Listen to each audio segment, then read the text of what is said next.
They're two happy women bringing you inspiring stories, politics, pop culture, and lifestyle hacks, all with an eye to making our communities and our country a better place to live. It's the Happy Women Podcast with your hosts, Jen Horn and Katie Gorka. Fighting the deep state, 100 days in of the Trump administration. And yes, that deep state keeps rearing its head. But that's all right. There are a lot of fighters lined up that are going to work on behalf of the American people and President Trump. And welcome to the Happy Women Podcast. I'm Jennifer Horn. And I'm Katie Gorka. And we have one of those fighters with us today, Mandy Gunasekara. Did I do it right? Oh, Gunasekara. Okay, good.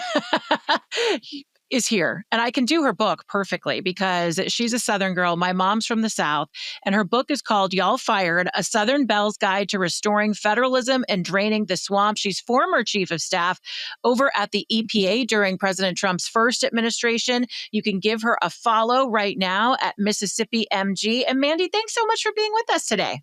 Yeah, it's wonderful to be with y'all. Well, let's start talking about it because you have quite the story. You saw deep state bullying close up. Tell us about that. Yeah, my first real run-in was I was a key part of President Trump getting out of the Paris Climate Accord. Prior to going in and working at EPA, I'd been sitting at the Senate Environment and Public Works Committee, and I was tasked with international and domestic climate policy. So what that ultimately meant is I was one of the few Republicans that would actually go to these international climate conferences and try to talk some sense to anyone that was willing to actually listen, which was very few. But nonetheless, when I went in, I helped brief the president in actually getting out of the Paris Climate Accord, a campaign promise that he had made. But then when he got in, he was up against that great deep state barrier of Washington, D.C., and actually taking the steps to get out. And so through that process, and once President Trump made that formal announcement, it was in the Rose Garden later that summer, I had garnered a lot of enemies within the deep state. And I knew there were people that they would get quiet when I'd walk in a room, those sort of things that occur, but I didn't understand the extent of it until later that year, the president had tasked a group of us to renegotiate a better deal. We called it From Paris to Pittsburgh to try to get investment and technology sharing that actually leads to environmental improvements. We wanted all of that. We wanted a technology sharing communication based here in the United States. So we went. Now, when you travel as a federal employee, there are teams of people that handle the logistics, the flights, the hotels, all those sorts of things. I traveled many times in that position, didn't think twice about it until I showed up. The climate meeting that year was in Bonn, Germany, and all the things that could go wrong went wrong. I catch it as international travel. I get to my hotel. It seems a little weird, but I'm 7 hours overdue for sleep. Try to go to sleep, can't. Start looking around and notice this isn't a regular hotel. They had actually put me in, and when I say they, this is the Frankfurt consulate, the U.S. State Department representatives based in Germany, so they knew exactly what they were doing. They had put me and one other female colleague out of the entire U.S. delegation, which was 127 plus people, me and one other female colleague in a sex hotel, 45 minutes away from where the actual negotiations were occurring. And the worst thing about it is, we could get deep into it. We don't have to because it was crazy. It was unbelievable, offensive on its face. When I went and told them, they all kind of snickered and just claimed we were being high maintenance. And I was like, I will stay in a hostel. I just don't want to stay in a sex hotel. But then when we got back, and I had pulled together a whole report, and I gave it to my then chief of staff at the time. We went to the State Department. We briefed Rex Tillerson and his team, and nothing ever came of it. And 2 weeks later, I had to go to a meeting with that same group of people that I knew was behind that stunt and try to move on to the next task. And it just became clear to me during the Trump administration, the deep state wasn't just trying to stop the president's policy agenda. They wanted to demean, demoralize, and discredit any of the people who feigned to work for President Trump and try to implement his policy on behalf of the American people. I just love that you have tackled this story because it's such an important one. And I think today, especially, when we celebrate the 100th day of Trump's administration, I think this is a great story. Look, everybody else in the news is going to cover all the wins. But to me, this is one of the most important, how we are doing so much better against the deep state this time around. You and I were talking before the show. I also was very much a victim of the deep state. As I told you, I went into the Department of Homeland Security. I ended up working for almost 2 years with my infamous Miles Taylor, right, who ended up being, quote, anonymous and really worked to undermine President Trump. And I love that the other day, President Trump came out with an executive order saying we are going to actually investigate Miles Taylor because what he did was treason, which I couldn't agree more. But I love the fact that you're telling another side of the story, because I still don't think people sufficiently know this.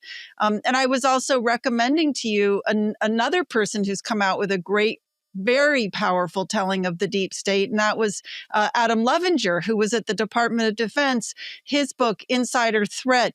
Even though I myself experienced it, it's incredible what he came out with in his story. And there's a great website that I absolutely love. It's by a guy named Bill Short. It's called Elephant in the White House. It's a Substack. And his recent article is Lessons on Recent Firings and Resignations. And he talks about how people are being now thrown out of the Trump administration. Of course, the media tries to paint it as chaos. You and I know better, right? This is rooting out the deep state. But you said you actually had some contact. You read Bill Short's Substack. It's really targeted for people who go in as appointees, but it's a great, he's just so full of good advice. But you said that you knew some of the people that he's talking about in his article. Yeah, that's right. And, ultimately, it's funny. I think all roads lead back to Miles Taylor. One of the people who lost his recent job, it was withheld that he actually was a close personal friend of Miles Taylor. And that was one of the red flags, alongside a host of other reasons that really got him bogged down doing some really important work under the umbrella of the Department of Homeland Security. But what I love about the Bill Short Substack is he often reminds appointees, and it's so important for them to be reminded, they don't work for themselves. They work for the President of the United States of America. That is Donald J. Trump, and you cannot lose sight of that. And the problem is you have some appointees that will go in, and it starts becoming about how they can build their profile, how they can curry favor in the broader swamp that is Washington, D.C., and they get sucked into becoming a part of the status quo, even though they're supposed to be a part of this reformist movement that is the America First movement that President Trump is really taking on, is so sorely needed by your account, by my account, Adam's account, and others, is putting the bureaucrat back in their place, which is at the bottom of the Democratic totem pole. They should not be at the top, but right now they have been the ones dictating constitutional policy, regulatory policy, investigatory decisions, how they determine who investigates American citizens based over at the Department of Justice and the FBI. These fundamentally go to the core of what makes America so great. And President Trump taking it on alongside the Department of Government Efficiency. I really think we don't even have the greatest achievements yet. The fact that it exists is huge, but I'm excited for that to continue to roll out and restore the bureaucrats at the bottom and the individual American voter and citizen back at the top. It's interesting because I think the deep state has existed for a really long time, or the swamp, whatever we want to call it, it's existed for a long time. People are really dug in. And I think this time especially, President Trump is more prepared to go in and dig it out. I think he's got the right people around him. Everybody seems to be staying together. My question for you is, if you were going to define the deep state for someone who says, we hear about this term, but who really are these people? The swamp. I always say that they're unelected, unnamed individuals working against America, but I'm curious to know about your definition. And then are you seeing improvements in this first 100 days of Trump? And what else would you like to see happen down the road? Hey guys, it's Jennifer Horn and Katie Gorka from the Happy Women podcast, and we are both so excited to talk to you about my PhD, weightloss.com. The PhD weight loss program has worked for Katie. She is in maintenance. I am still going through my journey, but Katie, I just told you this last weekend, I threw out a stack of clothes that no longer fit. It's time for a new wardrobe. That's right. I'm excited about that. It's a good problem to have, I guess. I was so excited because I actually had to get rid of almost my entire winter wardrobe because I went from a size 12 to a size 8. And it's funny because I kept a few of my favorite pieces and I put them on and they're like so baggy. I don't feel good in them. But yeah, it was absolutely an amazing program. And what I'm excited about, I'm now 2 years post weight loss and I've been able to maintain my weight this whole time. So it's been great. Incredible victories. Time to feel them for yourself. Call PhD Weight Loss right now, 864-644-1900, 864-644-1900, or myphdweightloss.com. Use code Jen, myphdweightloss.com, code Jen. Yeah, so I always say that they are entrenched DC officials or bureaucrats that benefit from the status quo. And these are the ones that, they're out there protesting the shutting down or the incorporating USAID into the State Department because they like the fact that there were billions of dollars, taxpayer dollars, that were totally unchecked and untracked. They benefited from that system in a variety of ways that we now know. So that's how I define the deep state. And I would say what I'm really excited about, going back to something that you just referenced, President Trump, he's going back to the beginning. One of the things that led to the institution of the deep state as we know it is the establishment of the income tax.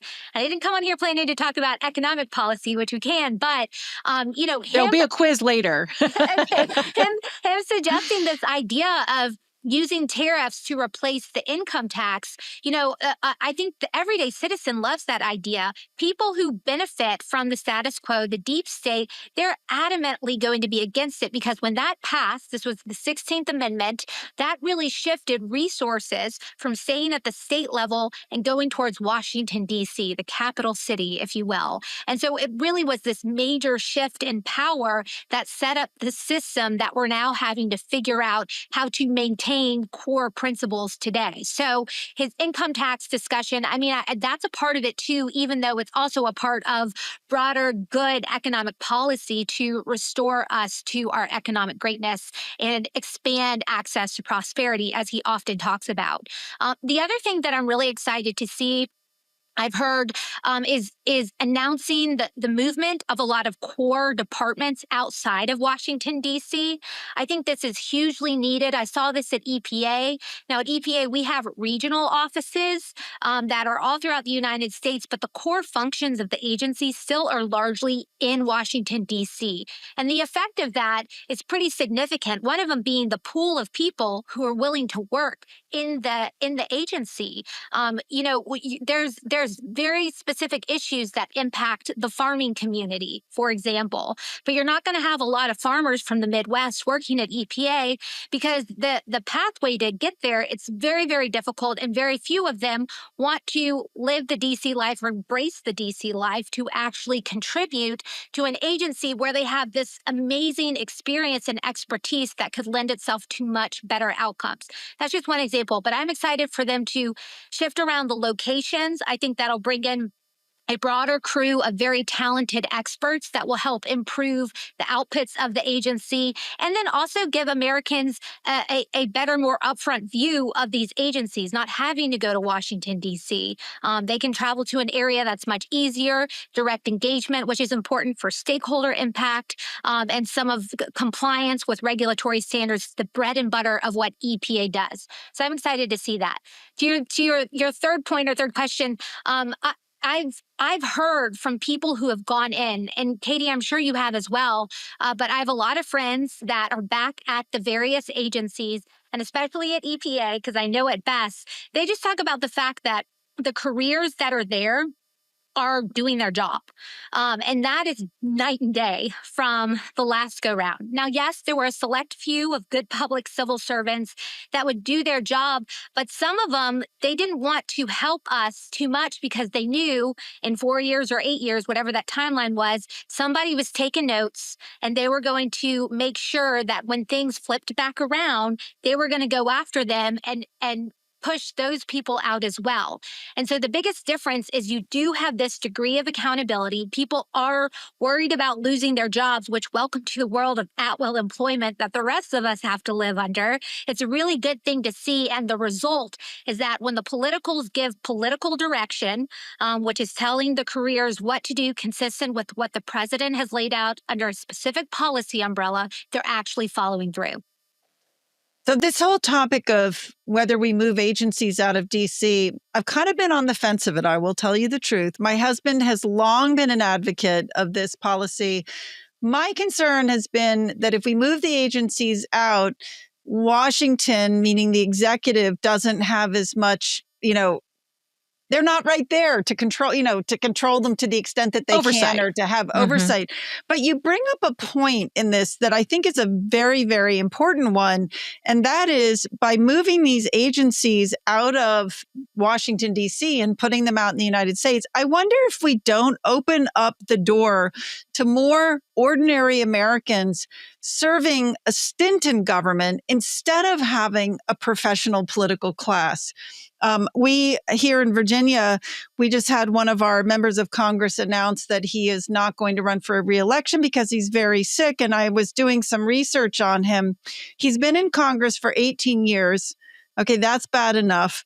But I looked at his whole career. He is a professional politician. He's never done anything else. He went to the Kennedy School, which I personally think is one of the worst institutions out there. They teach you how to be a bureaucrat.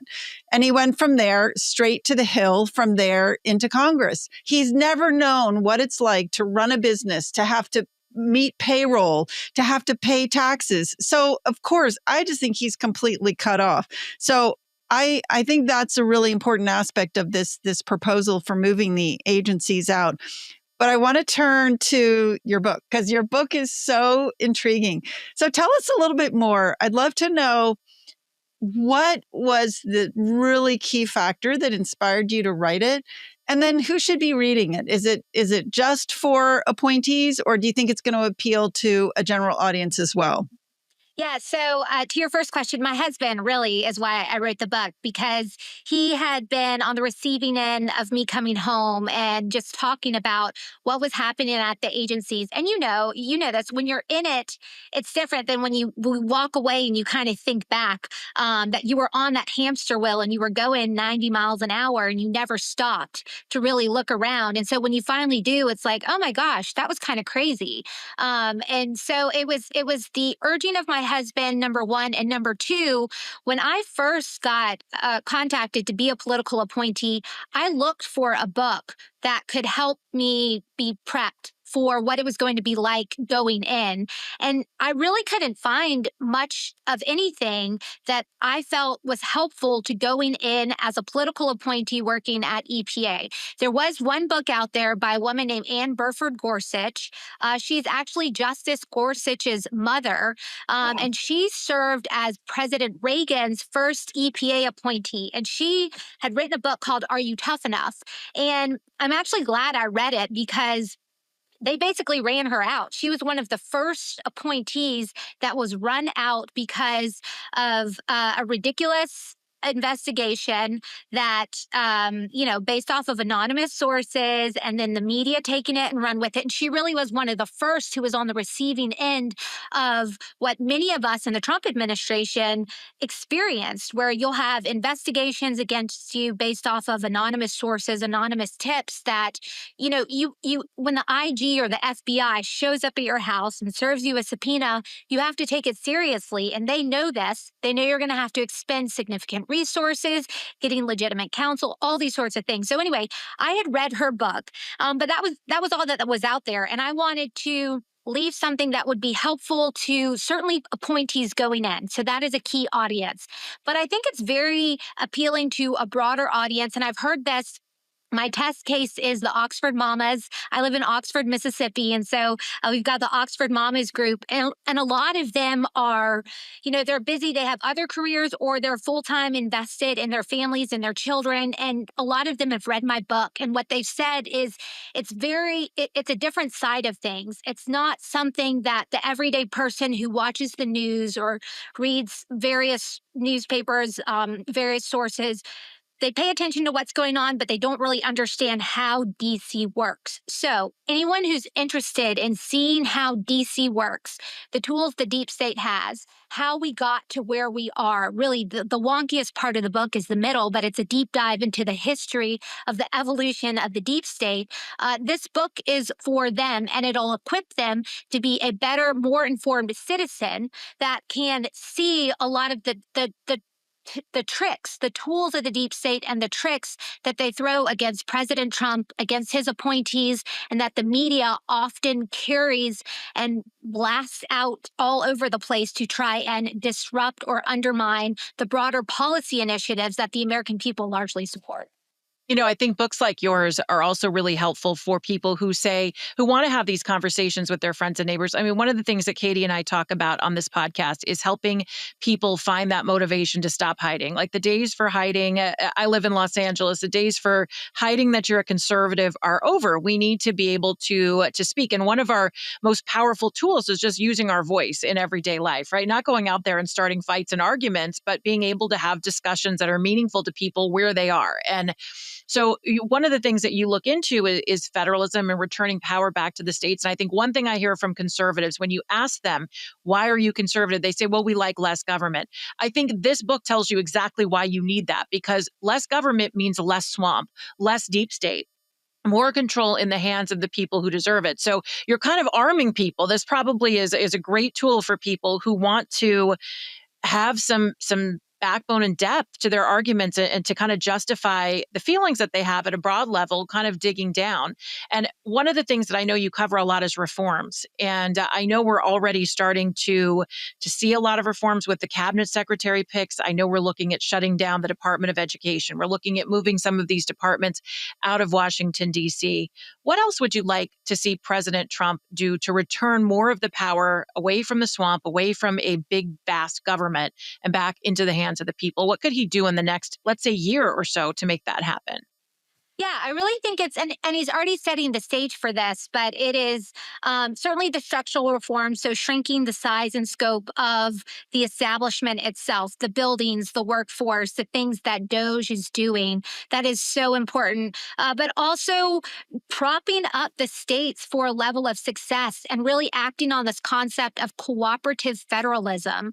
This is how the founders designed our systems. The states were supposed to be more powerful and in a position to where they could legitimately check the decisions of Washington, D.C. But a lot of that's gotten out of whack. And there's some policies that definitely should be handled by the federal government, things like interstate commerce and international engagements, those sorts of things that are laid out in the Constitution.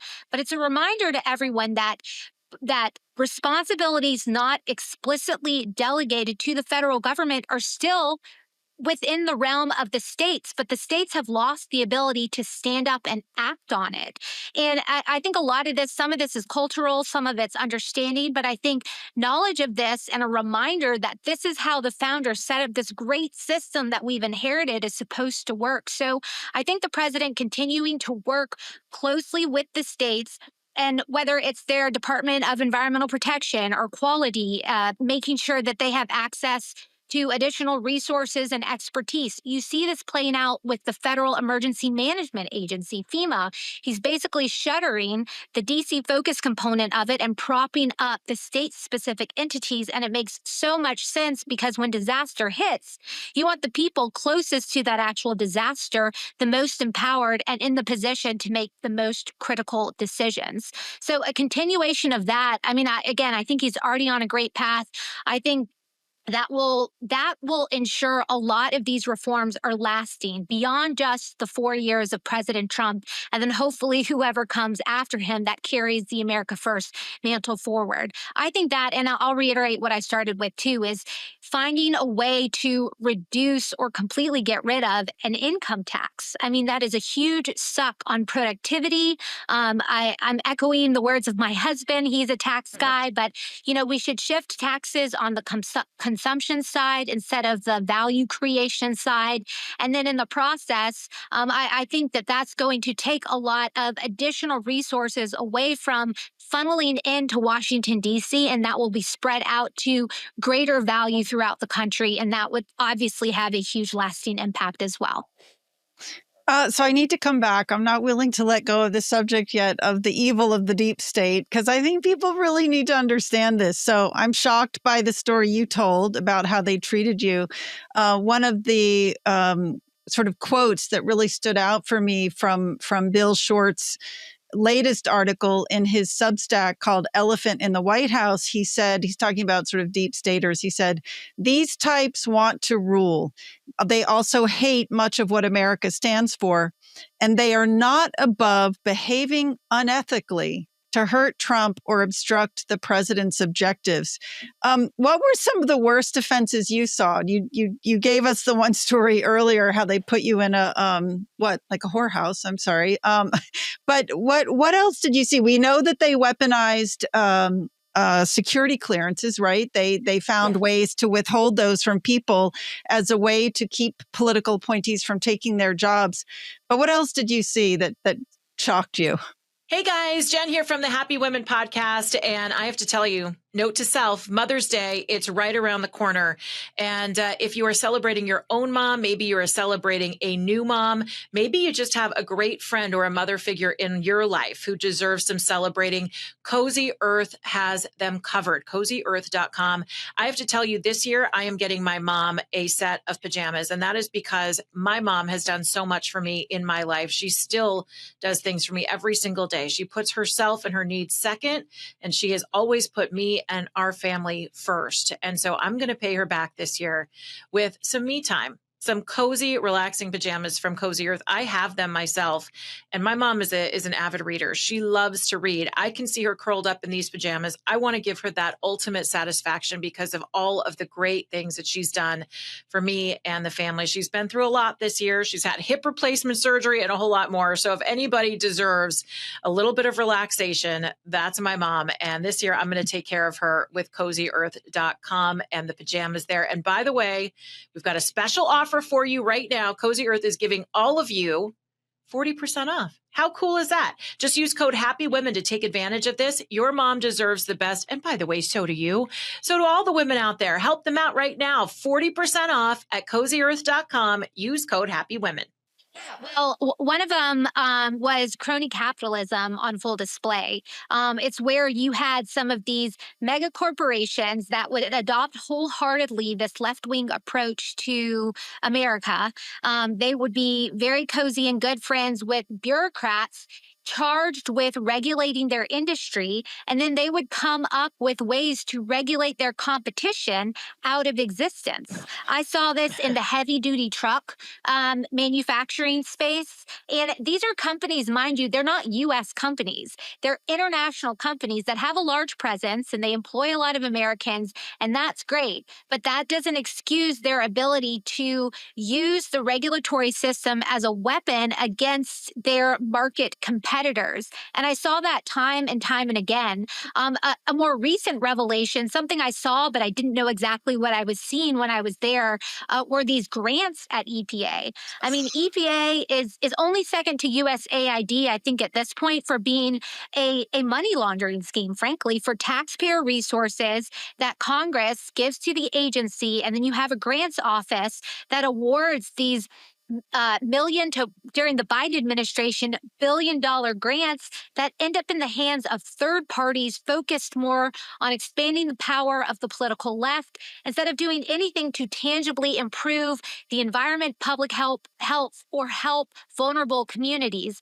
And what's so sickening about this in the Biden administration, they did this under this title called environmental justice. And the reason they do that is because if you or I are supposed to ask questions, basic questions like, why are you spending this money? What's the point? What are the outcomes? They could say, well, you're just being racist, or you're a climate denier, or they would just throw some sort of slur that they assign and ascribe to people who ask legitimate questions. And so the seeds of that had been planted when I was there with the grants office. There was a major lack of oversight, and this is something I'm also particularly sensitive to, is the role of inspector generals.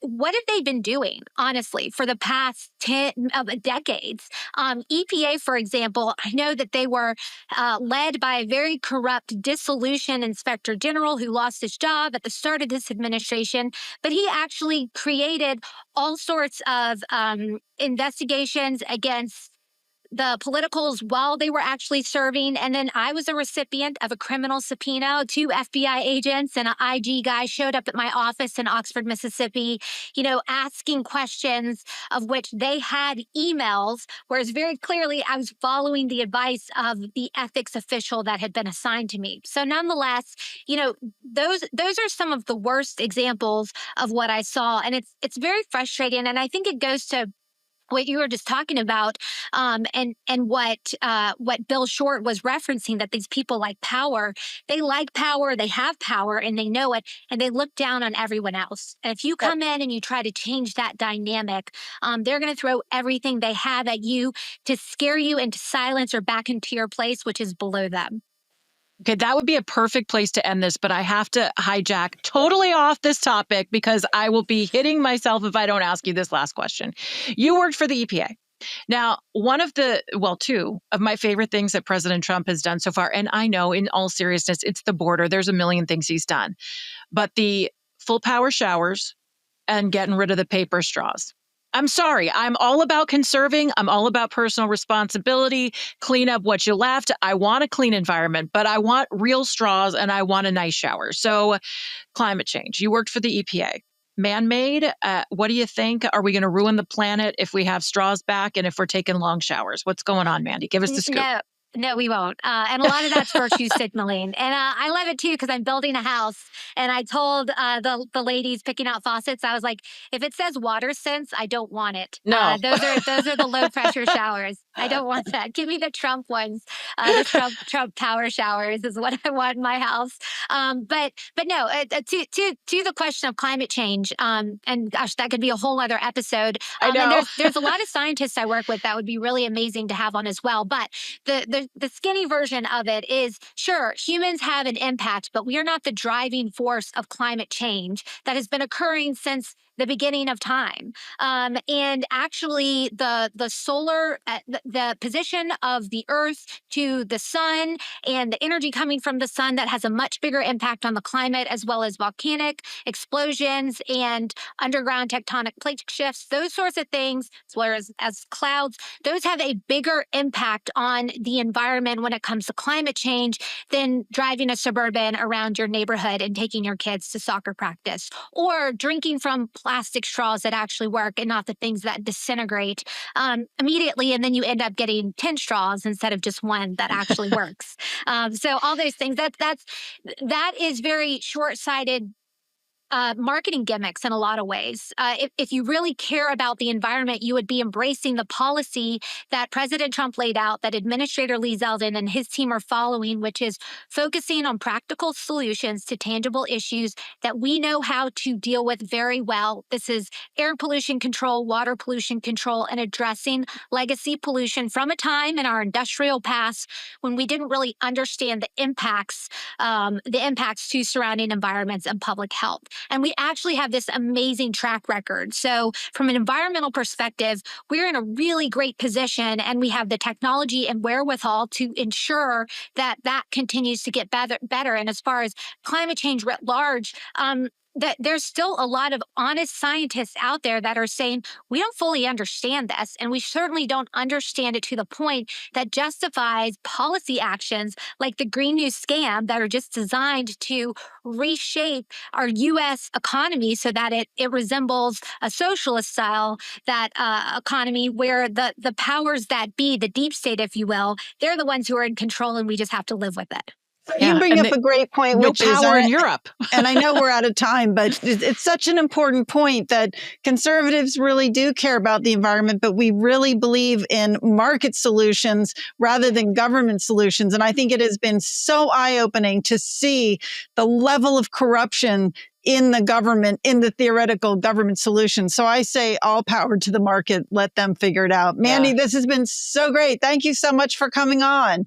Yeah, it's been a joy to be with y'all. Thank you for having me. You're going to have to come back again and we'll get into all of the environmental stuff. I think that would be really great. All right, here's the book. Are you ready? It's called Y'all Fired, A Southern Belle's Guide to Restoring Federalism and Draining the Swamp. Pick it up now wherever you get your books. I'm looking at it right now on Amazon.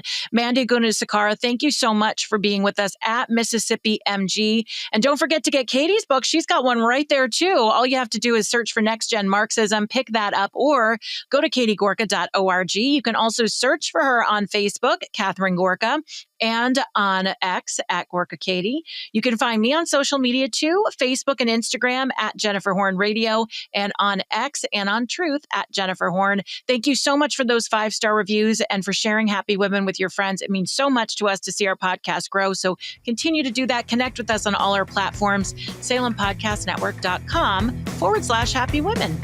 Thanks for joining us. Another episode of the Happy Women Podcast.